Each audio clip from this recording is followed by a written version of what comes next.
Hello, everybody. This week we are going to be starting a new book. It is called Winn by Camillo. You may have seen the movie. It came out a while ago. I was in third grade, so over 10 years ago, 10, 15 years ago. But this book is a wonderful book, and I'm excited to be reading it with you. So I'll give you this girl's name is Opal. She's 10 years old, and she lives with her father, who's a preacher. They live in a small town in Florida, and she ends up finding this dog at the grocery store, and the grocery store was called Winn Dixie, Winn Dixie. And it's just all about their friendship and her growing up in a small town and her relationship with her father, and you'll find out about her mother. It's just really a great story, so I'm excited to be reading it with you guys. There are 26 chapters. They really are not that long. I'll show you. One page, 2 page, and that's it. There's only 2 chapter 1. To read 5 pages in one day. Please don't freak out. It's still only about like 10, 12 pages. It should take 30 minutes to read, which you should be reading 30 minutes every day. So this works out. So today, Monday, we'll be reading chapters 1 through 5. And then tomorrow, you're going to be focusing on the choice. Now it's just a little bit more in depth, but just so you have in your mind some things to look for. Start thinking about if you want to interview Opal or a preacher, or the preacher, what questions you would ask. If you have a scene that you're reading about and you can really picture it and you draw it. Character slides, you can create a slideshow about Opal, about characters you meet. You can create a 10-question quiz on the chapters that you're reading. Next, Opal and yourself, how you guys alike, how are you different. Point of view is told from Opal's point of view, so what if a scene was told from her dad's point of view? How would that?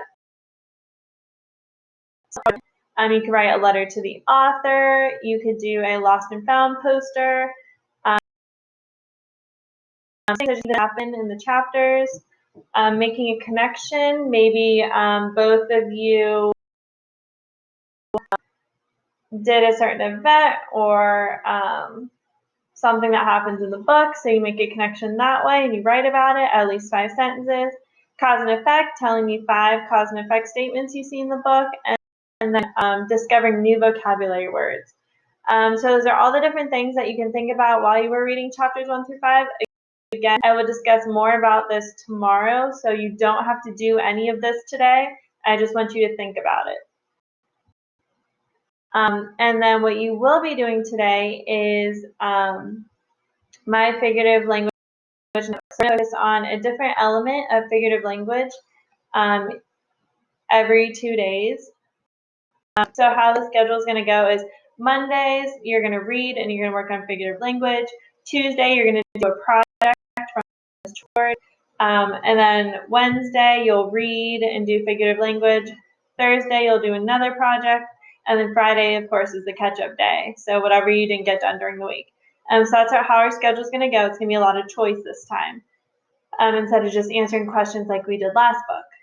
So today we are going to be talking about simile. We did touch on this in school a little bit, but we didn't have that much time to go in depth when we were doing poetry, so we're just coming back around to go over it again.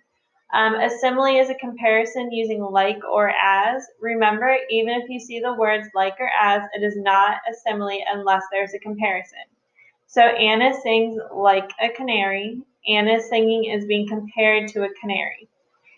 Anna likes canaries. There's no comparison here, so it is not a simile. So again, simile has the words like or as, and it's comparing something.